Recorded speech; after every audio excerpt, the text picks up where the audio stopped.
Yes po, ano pa, wala pa alas 12, mag-aalas 12 pa. Ano po ang ating tayo? Sciatica. Kailan po kayo nakaramdam ng mga ganyan? Matagal na, nag-stretching lang ako kaya hindi masyado. Nung nagtrangkaso ako. Kailan yun? Ito lang, February. February, tinrangkaso kayo Trangkaso ngayon. ako, hindi ako makagalaw, hindi ako mag-exercise. Nagsabay-sabay ang Paghihina ng mga joint. joints, muscles. Tapos sumumpong pa, mataas ng uric. Yun lang. Kasi hindi, yung uric, okay, I mean, kasi pag mataas ang uric nyo, pagkasagsagan mataas yung uric nyo, huwag kayo magpapamasahe. Tsaka yung, di ba, kunyari namamaga yung tuhod nyo or paa, ang kailangan dyan, medication po talaga yan. Huwag yung ihilutin, ganyan. Naku, lalo lang kayo masasaktan. Lalo lang kayo madudouble damage. Ang pinaka-the best niyan, celery. Celery, carrots, green apple, cucumber. I-blender niyo yan. I-take niyo yan. Puhupa ka agad yung pamamaga, tsaka nyo pa-adjust. Pero kung kasagsagan ng mataas ang uric nyo, gano'ng kataas yung uric nyo tayo? 308 yung last na. 308. Dalawa kasing ano niyan. 150 to 315 ata yun. Dalawa yung ano yan eh. Yung range niya. Oo, dalawa. Yung iba 1, 2, 3, 4, 5, 6, 7. Yung iba naman 150 to range 300. Pero kung gano'n lang tayo, nasa 300 lang kayo, ano lang yan, borderline lang kayo. Kumbaga, Hindi ka anong kataas. yes. Kasi dalawa nga yung range yan eh. Para hindi lang kayo, baka malito kayo eh. Meron pong ganyan, 300, 150 to 300. Iba naman 1, 2, 3, 4, 5, 6, 7. Kung sa diabetes is hanggang 1 to 6 lang. Diabetic din siya. Yung mga diabetic naman, pag may edad tayo, parang, Tapos, parang ano eh, parang ang tawag mo, shoulder. parang kung saan dumarating eh. Pati itong shoulder. Tignan natin. Pero nag-ano ko naman kasi nakukuha sa exercise. Very good, ang may tutulong talaga na yan. Basta pagka-diabetic ko kayo, Stretching ako eh. pag diabetic at nakakaramdam kayo ng mga shoulder pain, consistent na isang linggo, exercising nyo na yan. Pag di kayo na-exercise, pacheck nyo na kagad. Kailangan nyo hindi tumagal ng 2 linggo kasi bibisitahin talaga kayo ng frozen shoulder base yan sa doktor. Pero ito tayo, maganda naman yun. No? Malamang joint pain lang ng konti yan. Tapos nag-stiff neck ako. Patali lang yun. Sa mga unang-unang, massage lang yan. Massage lang yan. Tsaka, siyempre, adjust na natin ng maayos. Gano, yung uric nyo, ngayon, saan ang pinakamasakit na part? Sa... Yan, o. Yan. Tama yan. And then ito. Malalaman mong pag severe kayo, may mga bumubukol. Pero base sa inyo, sa Wala pa physical, wala naman. Ano lang yun sa inyo, borderline lang kayo. Kung wala nang ano. Siyempre, siguro, yung metabolismo natin. Gagamot na ako sa uric. Pero parang mababa yung... Celery, carrots, green apple, cucumber. Maniwala kayo. Nagpapapak ng ako ng celery. Very good. Tsaka yung cucumber. Para lang kayong kumakain ng tubig nun. Blender ko yan. I-blender nyo. Ang tulong naman ng carrots, dagdag vitamina yan eh. Tsaka yung Carrots tsaka green apple. Paghahalo-haloin. Haluin nyo yun. Ang lasa niyan, manamis-namis na maasim-asim. Pero yung lasa ng celery, alam niyo naman yung celery. Kumakain siya sa Mabango yan eh. sarap na. Tsaka, kunting ano lang naman. Kunting tangkay lang nun. Malaking bagay na araw-araw nyo na-take yan. Yung mga uric nyo na yan. Ang uric, tandaan nyo, medication yan.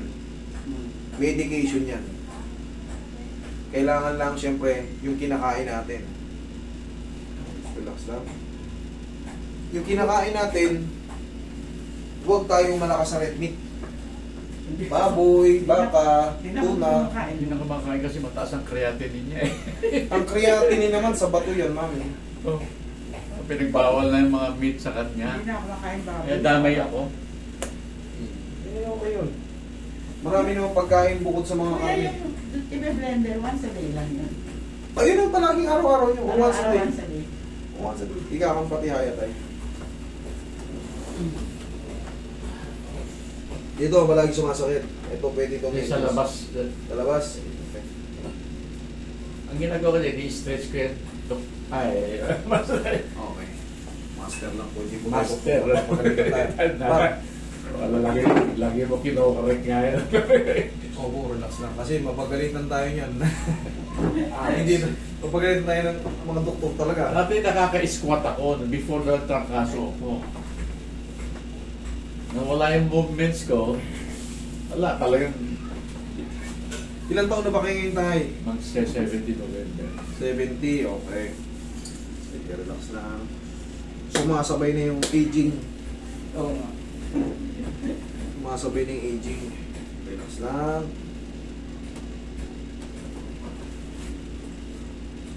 Pero reset lang sa mga joint ang gagawin mo sa inyo. Tagal na nga kami nanonood sa iyo eh. Gusto niya talagang pumunta dito. Salamat po. Pati singit, minsan paano. Ayan, kaya hinata ko na yung singit Oo. niya. Ito ko right, hindi masyado eh. Sa kaliwa. Ito, ano. Nag-start naman sciatic ako, pag itong left ng isa. Nakukuha lang sa stretching ko. Ikaw patagilid tayo. Sa akin.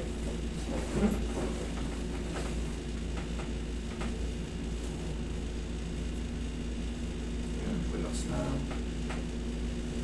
Ouch! One more. Oh, sarap! Sarap? Okay, salamat.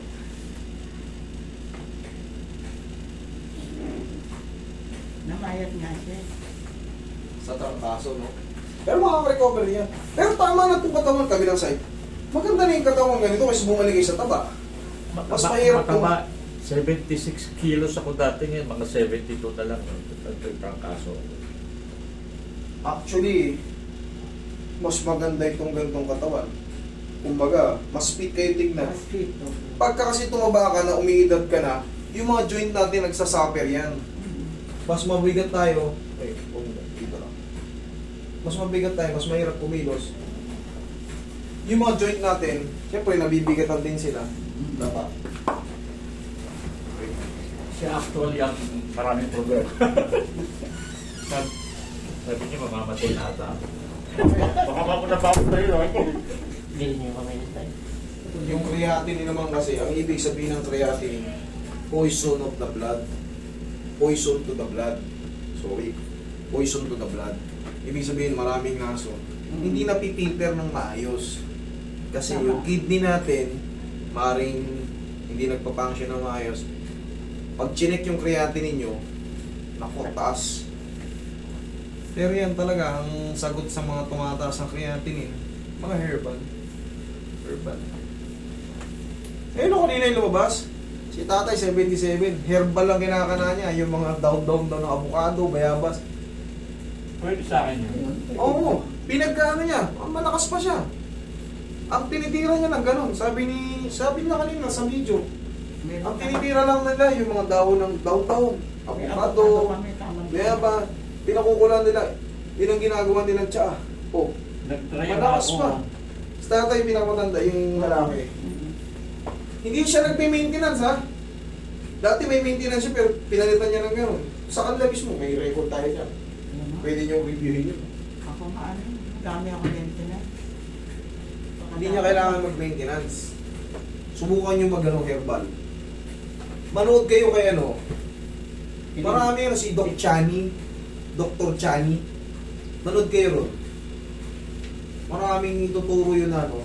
Parang pagdating sa bahay, nakaramdam kayo ng mga pagsakit-sakit ng ulo, pagsakit-sakit na ano. Parang hindi kayo matataranta. Kailangan makanood kayo sa mga vlogger na doktor eh. Ang daming vlogger na doktor. Doc Atoy, Chani. Nakikinig siya kay Giling Galing. Ayan. Pwede yun. Doktor yun eh. Maraming doktor. Manood kayo ng mga doktor para hindi kayo nagpapanik. Kunyari, sumakit yung ulo ko, ang sakit. Sumakit yung sigmura ko. Ngayon, napanood nyo yung segment nyo. Pag sumasakit yung sigmura nyo, ganito lang pala. O, mayroon lang kayong ititik na 77 na yun. 77 na, sabi niya nga. Sabi nung asawa niya, hindi yan nagbe-maintenance. Alam mong ginawa niya? Doon kasi sa Balayan, Batangas, ang dami namin mga dahon-dahon. Ayun, pinag-aano-ano niya, iniinom nila mag-asawa. Nakakain ng avocado. May avocado tree kami. Oo, yung dahon nga ng avocado, dahon ng bayabas, Oo, may bayabas din. dahon ng sambong, yung mga balahibo ng mais. Di ba yung dulo ng mais may mga balahibo?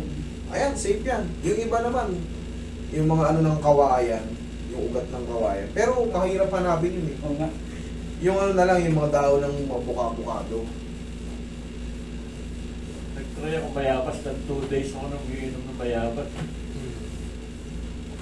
Nakaganda ba kayo? Kaya Kaya, ba? kasi 2 days lang eh. Walang epekto yun, kailangan talaga mahabang panahon. Spontaneous dapat yun. Continuous talaga yan. Madidevelop. Tsaka yung ano, katulad nga yan, kay sir kasi mataas ang uric. Celery, carrots, green apple, cucumber. Ay, Talaga. gagawin ko yan. Habang may edad. Ay, Manood kayo kay Doc Atoy. Dr. Atoy Arboleda. sa YouTube din siya. Sa YouTube, sa Facebook, meron yan. Atoy Arboleda. Highly recommended yung mga doktor na yan. Sa tulong ko, sa tulong nila, ang laking bagay. Lalo kung kayo ay pa-senior na, matututunan nyo yung mga bagay-bagay na, yun lang pala ang dapat gawin, nataranta pa ako. Kasi once na nagpanik na tayo, palpitin tayo eh. Puso natin, Tama. kakabahan ka eh. Ako, ganun. Totoo, kasi kinakabahan ka na eh. Ngayon, Ako, ganun. wala na. Madadagdagan yung Sakit. correct. Siyempre, pag nagpapanik tayo, magbabago yung pakiramdam natin. Lalo tayong, basta halo-halo na. Yaya. Pero kung maglagas panic tayo, ito lang pala. Nahihirapan ako ngayon, ito lang pala ang gagawin. Ay, salamat naman. Nahirapan ako huminga. Tupinin ko na. Diba? Oo. Pagka nahihirapan kayo huminga, sabi nga nung may kakilala kong ano, yung mga matudulas na pagkain, okra, saluyot, palukbate, para dudulas lang din yung hininga. Ganun. Yung mga madudulas sa pagkain, mga salu-saluyot. Ayoko pa naman ang alubaki. At saluyot, okra. At sa lupa kasi. Saluyot, Sa alokra. loyo. Okra. Yan. Para pag kinain yan, mapapansin nyo, di ba madulas yan? Yung hininga nyo, di ba pag sarap? Hirap. Oo, hihinga lang kayo ng madulas. Okay, hing. Exhale. Saka, lalo kung kayo ay mataba, kumain kayo ng madudulas. Para yung mga hindi kayo basta-basta hapuin. Yung ibang nilalagay lang sa tubig yun eh. Healthy yun eh. Nahirap inumin ng tubig na. Pero yun ang ano eh. Malaking ano yun eh. Yung iba nga may mga pinipitas-pitas lang pala sa ano natin. Pader-pader. Sabi ko kasi makinig muna kayo sa mga doktor. Si Doc Chani, Dr. Atoy Arboleda, panoorin niyo yan. Hanapin mo. Kumbaga, doktor yung mga yan eh.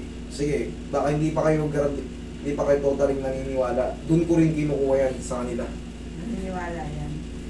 Kaya nagpilit po. Di ba nanonood kayo kay ano, doktor ano, hindi ko na babanggitin na, marami yung tinuturo na ano. Siyempre, saan tayo maniniwala? Nag-aral yung mga yun eh. Oo nga. Di ba? Nag-aral yung mga yun. Naturopathy. Na yan, naturopathy. May knowledge pala kayo, kailangan nyo lang mag-subscribe pa ng ibang doktor. Nag-arangayan eh. Sabi niya, hanapin natin si Master. Sa tulong ko nga, sa tulong nila, kasi ako, sila wala silang bone setting. Ako may bone setting na may knowledge din sa ganun. Kasi nga nanonood ako sa kanila eh. Sa tulong ko, sa tulong nila, kayo magbibenepisyo. Napagsama mo kaya doon. Matagal-tagal. Yes, pinagsasama ko kasi kailangan ko makipagsabayan eh. Oo. Opo. Kasi may mga ibang kaso rito nang hindi na para sa akin. Binibigyan ko na lang ng advice. Di ba? Yun ang ginagawa ko. May hindi na katulad yan, severe ano, may pumunta nito, may leukemia, may liver cirrhosis, may ano. Hindi yan panghilot eh. Hindi mo na linya, no? Hindi ko na linya yan, pero siyempre may napapanood ako. Ganito ang ano mo. Panoorin nyo to siya, no? Bigyan ko kayo ng konting ano, Share mo na lang. tapos, sige, panoorin nyo, idiretso ninyo na. Para malalaman nyo na sa kanya galing. Sa kanya galing, tinutulong nila. Yan nga, maraming doktor na... Dati si Doc Willie Ong, sikat eh. Oo. Doc Willie Ong. Siyempre ngayon siya, iba rin. Pinamahan din siya ng sarili niyang ano. Oh, dati doon tayo nanonood, pero ngayon medyo tumamla yung video niya eh. Oh. Yun niya si ano, Doc Atoy. Hindi pa sa mga hilutin dito ka. Pagka kayo high blood, Hindi naman ako high blood. Ay, hindi pa ba high blood? hindi to masama. Ito sir, paliwanag ko lang sa inyo. Ito, hindi to masama. Yan. Dito. Ah, Ito ang masama. likod ng tenga. Iligod ng tenga. Kung mapapansin nyo, di ba sa boxing, don't punch behind the head. Tapos yung, di ba, pag pinapalo ng baril sa pelikula, Oh. dito yun, lakda talaga kaagad. Pero dito, pwede yan. Ito, yung boundaryhan ng ano. Base ng leg. Okay na. Pero ito, direct to the brain na to. Direct to the brain yan. Kaya huwag nyo hilutin yan. Tinatanong kasi ni sir, kung safe bang hilutin to. Safe to. Lalo kung may Papayot ako stick sa na kanya kasi minsan sa amin. Ayaw niya. Ay hindi, si mami, for sure lang. Kumbaga, natatakot siya, wala siyang knowledge. Pero para sa kaalaman nyo, ayan, talikod ka ng konti. Ito po ang pwedeng hilutin. Pero ito, Huwag dating yan ah. wag na to. Yung puno ng leg. Kasi magba-blackout kayo dyan. Wait lang ha. Mag-blackout kayo dyan. Puno ng leg dito. Sa supraspinatus, pwede yan. Pag mula rito, hanggang dyan. Lalo kung may mga stiff neck kayo. Kasi itong muscle na to, connected dyan pa ganyan. Okay? Pero ito, iba na to. Sa utak na yun nakakonekta. May connection kaya yung paggamit ko na una na medyo mataas. Sa stiff neck. Tuturuan ko kayo ng ano, tuturuan ko kayo kung paano kayo hihiga. Turuan ko kayo kung paano kayo hihiga. Para sa may mga stiff neck. Relax lang. Sarap. Sarap. Ganito, kung paano hihiga. Sige tayo, tayo ko muna sa bed. Ano ko lang sa edge ng kama. Oh, sige, higa kayo. Ganito ang unan nyo. Sige, higa kayo. Higa na. Flat, Dito. flat po. Baka konti. Yan. Pero magkakaiba tayo ng unan eh. Kung mapapansin mo, yung leg mo, ano, May support. pwersado, hindi. Oh. Bakit? Sinasalo ng strong back natin yung bigat natin. Pero ang pangkaraniwang una natin, sige, tayo ka ulit. Ganito ang ginagawa natin, o yan, o. Oh. Tingnan mo, nagiging ano yung leg nyo. Kasi, Persado. pwersado. Pero ngayon, ganun ang tama. Kailangan to. Tight, tapos support dito. Mapapahinga yung leg nyo. Kasi itong sasalo ng bigat eh. Okay? Balak nga sana magalagay nung Tayo, hindi safe yun. load. Hindi safe yun. Maniwala kayo, may ipit yung ulo nyo. Kailangan natin makapahinga, hindi ipitin. Hindi kasi pag tumagilid naman ako. Pwede rin. Tingnan mo. Ganun din. Oo, tingnan mo. Oo. Medyo taasan mo lang to. Kasi magkakaiba tayo ng unan eh. Oo. Pwede rin yan. Kahit meron tayong malalapat na unang sa higaan eh. Ay sa kama eh. Ito kasi, malinto eh. Kailangan lang. Pero ganyan posisyon, pwede yan. Yung ipit ng shoulders, walang gano'n. Nagre-react o masakit? Sumasakit pag minsan pag ano. Pag minsan, pero Pag ngayon, wala. okay. Kala ko. Wala. Hindi kasi nagigising ako magabi. Masakit tong ganito. Baka sabi ko baka yung pagpunan ko. Sa pag-unan, no? Totoo naman, tama kayo. Pero ang gagawin nyo lang palagi, natutunan nyo na yung mga ganito eh. Okay? Wala namang masakit. Maganda yung balikat na eh. Pero yun nga, Minsan masakit. gaganon pa ako. Okay. Hindi masakit. Sige. Stretching. Okay? Tingnan nyo nga, Choy. Tay, check nyo yung ano, mga joint nyo. Joint naman. Okay. Itong yung pag-squat ko, wala na talaga. Aling squat? Pag umagano. Ay, meron na ngayon. Oo, meron na wala. Okay? Kala ako. Kasi hindi mo kaganyan. Dati yun. Nagulat ka pa ngayon. Diba? Ang bilis ng ano, epekto. Salamat po sa pagtitiwala. Salamat. Thank you, Lord. Thank you, Lord. Thank you, Lord, siyempre. Thank you, sir. Nagulat ka. Thank you sa iyo today. Thank you. Thank you. Tuloy mo lang tayo. Nanonood ka na pala sa mga ano eh.